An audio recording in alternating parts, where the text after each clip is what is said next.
Welcome back to the second part of our series entitled Without the Hysteria. Today we're talking about blogging without the hysteria. So a couple things come to mind when I think about blogging as a therapist in private practice. So number one, I'm going to start the same way I started the last episode, which is we have to define why blogging. As with all things in your business, please know why you're doing something before you do it or before you continue doing it. So even if it's something that you started doing or you started doing when you first launched your practice, doesn't necessarily mean that you should keep doing it. So it might be a good chance today to sit down and think about, is blogging something that I want to continue to commit to in my practice? And am I really getting what I should be getting out of it? Okay, so when you're thinking about why blogging, there's a couple reasons, right? Number one could be to engage with your audience and to educate your audience and kind of build rapport with people that way. The other obvious one is SEO, which I'm not going to go too much into because it would be a can of worms, but certainly blogging can help your SEO when done well. In general, I want you to first think about, though, is anyone actually reading your blog? And if so, how do you know? Easiest way to answer this question is if you have Google Analytics set up on your website, go to your analytics, look at the traffic to your blog posts, and see if there's actually anyone out there reading. So for a lot of therapists, the answer is probably going to be no. A lot of people might not be reading your blog, and you might be kind of devastated by that. Because I think when a lot of clients find us, sure, they could skim your blog section and they might read a post or something. It could help them and it could help you increase that rapport with them. Or it could be one of those things where clients go to your website, they read your homepage and your about page, and then they call, and your blog doesn't do a whole lot for them in terms of building that trust and rapport with them. So just think about and look a bit into how much traffic is my blog actually getting. If I'm getting some traffic, are there people reading? Is there a particular post that's super popular or a particular kind of post that's more popular than others? And you might use that as a way to kind of inspire additional content. You also want to think about, are you doing other stuff to help your SEO, right? So just blogging with no real strategy isn't necessarily going to do anything for your SEO. So please know that going into it. Just because you started a website and then started blogging about whatever you wanted, by no means does that mean that you will necessarily see any good traction with your SEO as a result.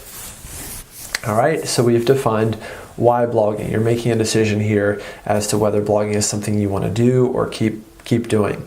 Keeping in mind that you can also choose to do other kinds of content, like a podcast or a video series, etc. So blogging is just one kind of content that you might choose to use to promote your practice. Number two, so let's say you've decided you are going to blog.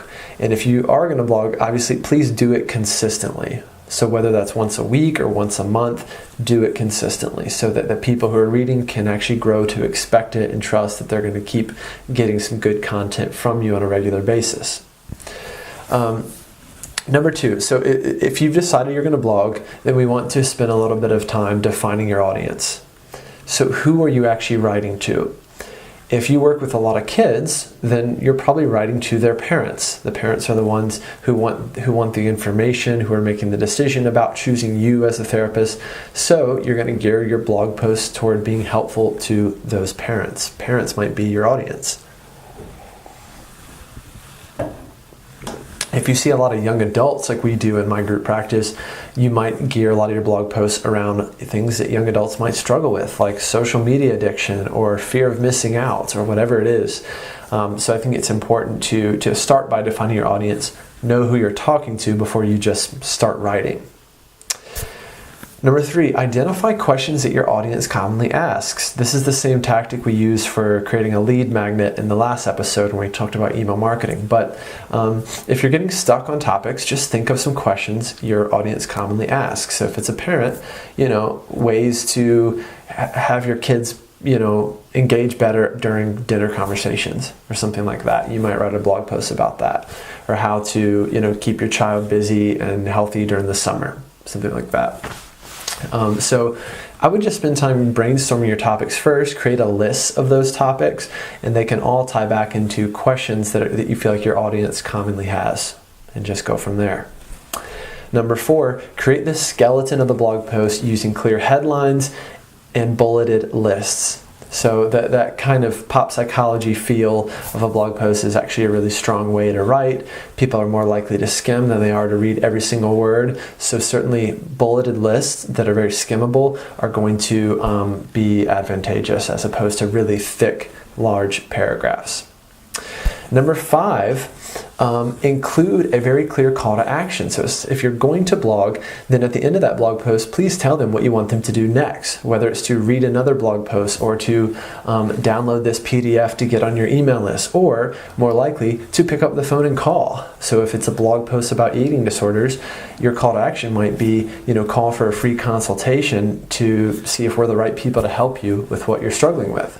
Something like that, but by all means, it's not enough to just deliver the content. You want to make sure that pretty much every page on your website ends in a clear call to action. All right.